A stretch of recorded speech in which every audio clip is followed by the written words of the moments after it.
बिस्मिल्लाहिर्रहमानिर्रहीम। नाजरीन, पाकिस्तान किसान टीवी के साथ मैं हूं आपका मेज़बान मियां तसव्वुर इजाज़। नाजरीन, तमाम प्रोग्राम्स की तरह आज एक बड़ा अहम प्रोग्राम है करेले की काश्त के ऊपर, जिसके अंदर मैं आपको सारी तफसील, उसका सीड कौन सा, कितने का लगेगा और एकड़ में कितने का लगेगा और किन दिनों में लगाना है, उसकी एहतियातें क्या क्या हैं, उसकी तमाम तफसीलात मैं आपके साथ इंशाल्लाह ताला शेयर करूँगा। और मैं हमेशा से ये बात करता हूँ कि जो भी चीज़ आप हमारे चैनल के ऊपर देखेंगे इंशाल्लाह ताला वो 100% तजर्बाती तौर पर आपके पास पहुँचेगी और आप उसके ऊपर अगर अमल करेंगे तो इंशाल्लाह ताला आप ज़्यादा से ज़्यादा पैदावार जो हो सकती है पाकिस्तान के अंदर वो आप ले सकेंगे।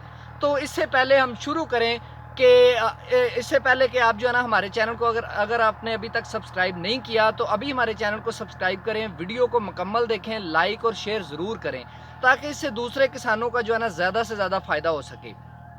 तो दोस्तों, आज मैं ये करेले की फसल है मेरी, मैं इसके ऊपर इसके अंदर खड़ा हूँ, आप भी देख रहे हैं ये करेले की फसल है। ये जाली के ऊपर, नेट के ऊपर लगा हुआ करेला है। इसमें हम 3 से 4 चीज़ें डिस्कस करेंगे। एक तो हम सीड डिस्कस करेंगे, इसका मौसम डिस्कस करेंगे, किस मौसम में लगता है। उसके बाद इसका खाद का प्लान क्या है, फर्टिलाइज़र प्लान क्या है, वो डिस्कस करेंगे। उसके बाद इसकी फल की तोड़ाई का तरीकाकार क्या है, वो डिस्कस करेंगे। किस तरह पैकिंग इसकी करनी है तोड़े के अंदर और क्या क्या चीज़ें आपको चाहिए वो आप डिस्कस करेंगे। उसके अलावा इसके जितने भी अखराजात हैं, ये नेट लगाने के लिए किस तरीके से लगाना है, कितना लगेगा, उसके बाद बांस जो है वो किस तरीके से लगाने और कितने लगेंगे, ये सारी तफसीलात आपके साथ शेयर की जाएंगी। तो सबसे पहले अगर हम मौसम की बात करें जो, तो मौसम के अंदर ये है कि करेला या करेली, इसमें फ़र्क है। बहरहाल ये करेले का एक फील्ड है। इसमें मौसम की अगर बात करें तो अगर तो आप बगैर नेट के करेला काश्त करना चाहते हैं तो आप ये काश्त कर सकते हैं। जैसे मुख्तलिफ इलाकों में मौसम मुख्तलिफ है। जैसे ही कोरा ख़त्म हो, जिसको आप आइस कहते हैं, कोरा आम रूटीन में कोरा ज़मींदार उसको कहते हैं, जैसे ही कोरा ख़त्म हो आप इसको काश्त कर सकते हैं। ये एक सिंपल रूल है।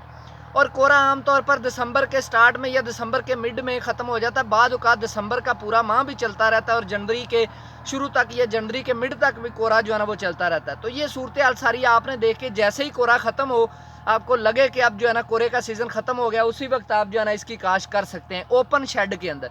शेड बनाने की ज़रूरत नहीं है, उसके अखराजात से आप बच सकते हैं और कोरे के ख़त्म होते ही आप इसको काश्त कर सकते हैं। ये तो होगी इसकी टाइम की बात, मौसम कौन सा इसकी काश्त के लिए।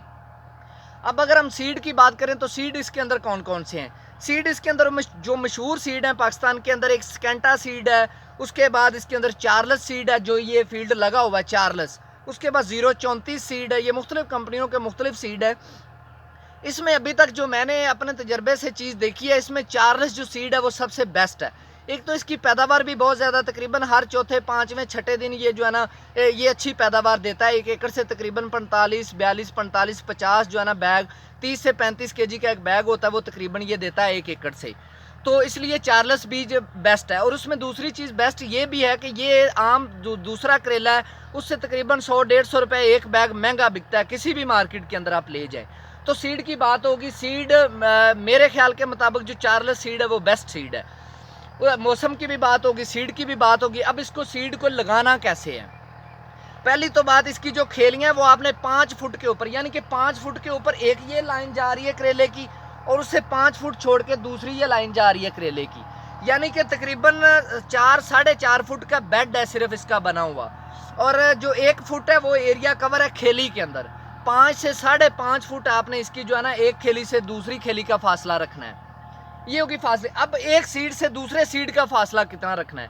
जो बेस्ट सीड है, जो तजर्बे वाले लोग कहते हैं, वो ये कहते हैं कि ये फासला 3 से 3.5 फुट होना चाहिए।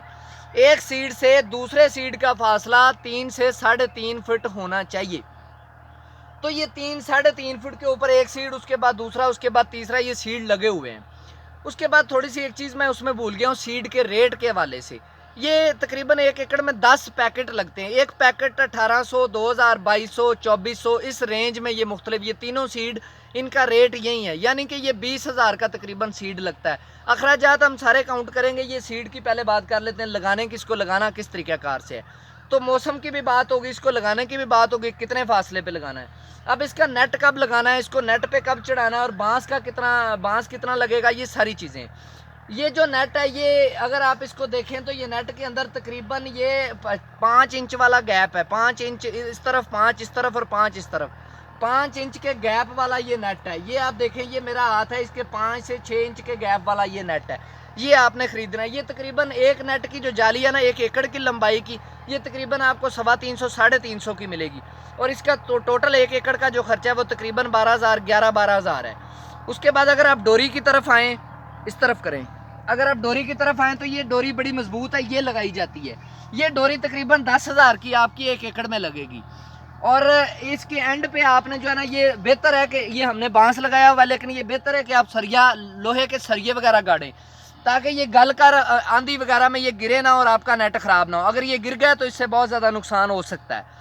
तो ये एहतियात है। उसके बाद बांस की अगर हम बात करें तो बांस तकरीबन, अगर आपका अपना बांस लगा हुआ है तो ये बहुत अच्छी बात है, अगर नहीं तो तकरीबन 40,000 रुपये इसका खर्चा है 1 एकड़ का बांस का। 50,000 40 से तकरीबन 50,000 रुपये इसका खर्चा है। तो बांस जो है ना, ये एक बांस आपने 15 से 18 फुट के फासले, 15 से 18 फुट के फासले पर जो है ना आपने एक बांस से दूसरा जो है ना बांस लगाना है।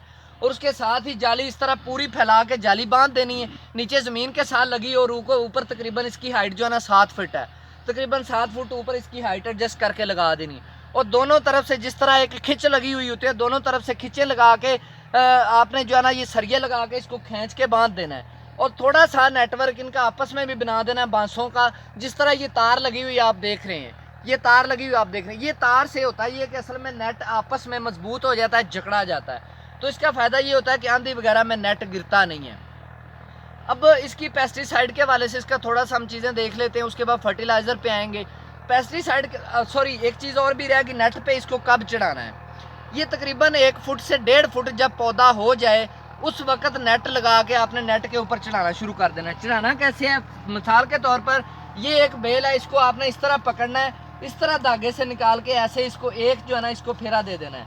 और इससे ये होगा कि ये इसको चिमड़ गया। उसके बाद कुदरती तौर पर इसके ये जो रिंग्स है ना, ये इसके ऊपर कवर कर लेंगे, इसको पकड़ लेंगे और ये गिरेगा नहीं कभी।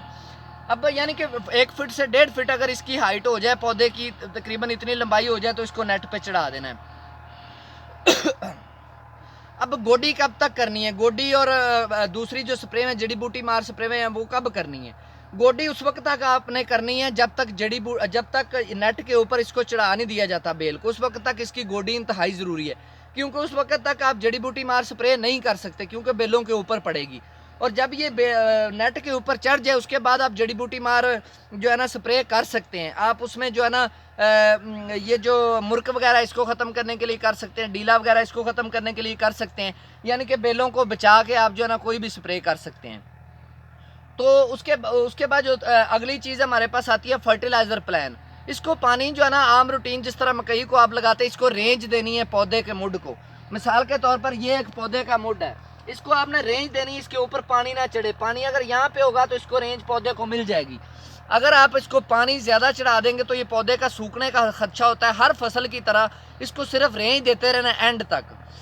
ये पानी का तरीकाकार हो गया। पानी अब मौसम के हिसाब से आपने इसको बिल्कुल खुश्क नहीं होने देना, और थोड़ा सा वतर भी हो थोड़ा बहुत तो इसको पानी दोबारा लगा देना। यानी कि गर्मी के अंदर हर 5वें 6ठे दिन, चौथे 5वें 6ठे दिन ज़मीन के हिसाब से इसको पानी देते रहना है।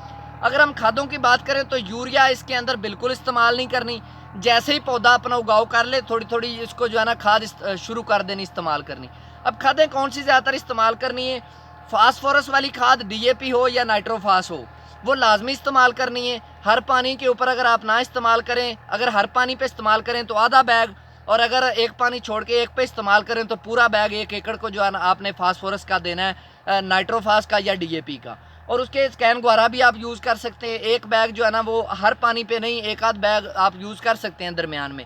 यूरिया इसको बिल्कुल नहीं देना। और पोटाश जो है, पोटाश और फास्फोरस वाली खाद ये इंतहाई ज़रूरी है। यानी कि 10 kg हर पानी के ऊपर आपने इसको पोटाश देनी है जब इसने फूल उठाना शुरू कर दिए, उस वक्त से लेकर एंड तक।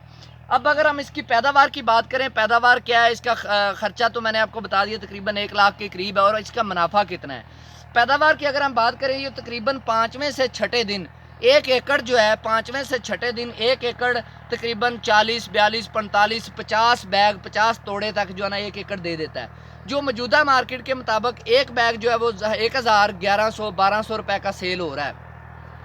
और शुरू में इसकी तुड़ाई थोड़ी सी कम होती है, चूँकि 8-9 बैग से शुरू होती है, उसके बाद 18-20 बैग, उसके बाद 25-30, उसके बाद फिर जब फुल इसकी स्ट्रेंथ पे आ जाती है तुड़ाई तो इसकी तुड़ाई जो है ना वो तकरीबन ये 45, 48, 50 बैग जो है ना वो 1 एकड़ से तोड़े जो है ना इसके आप तोड़ सकते हैं। और मार्केट के हिसाब से रेट इसका 2000 पे भी जा सकता है, 3500, 3000 पे भी जा सकता है, लेकिन एवरेज जो कम अज़ कम रेट है वो 1000 के करीब इसका रहता है। तो इस तकरीबन इसका जो जर्नल अंदाज़ा है ये फसल तोड़ाई का, यानी कि कितना टाइम ये चलती है, ये तकरीबन 3 माह तो कन्फर्म चलती है। उसके बाद आपकी हिफाजत है, आपने सुंडी कीड़ी वगैरह से किस तरीके से आपको इसको बचाया हुआ है।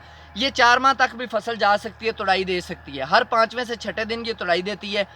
उसके बाद यानी कि ये 3 माह तो जनरल तोड़ाई देगी। 3 माह के अंदर आप हिसाब लगा लें कि इससे एवरेज कितना जो है ना फ़ायदा हो सकता है। 1 लाख रुपया इसका खर्चा है और तकरीबन ये 2 लाख रुपया कम अज़ कम, 2 लाख कम रेट के ऊपर भी 2 लाख रुपया आपको एक सीज़न का, यानी कि एक फसल का जो है ना 1 एकड़ कम अज़ कम आपको प्रॉफिट दे जाता है। थोड़ी सी मेहनत है, थोड़ी सी एहतियात है, और कीड़ी सुंडी वगैरह के लिए जो स्प्रे है वो जनरल दूसरी फसलों की तरह आपने इसको स्प्रे करते रहना है। जैसे ही देख के सूरत हाल, अगर सुंडी का अटैक है तो उसके लिए स्प्रे वगैरह करते रहना है।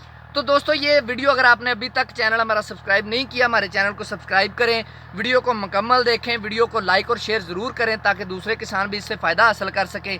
किसान जिंदाबाद, पाकिस्तान जिंदाबाद।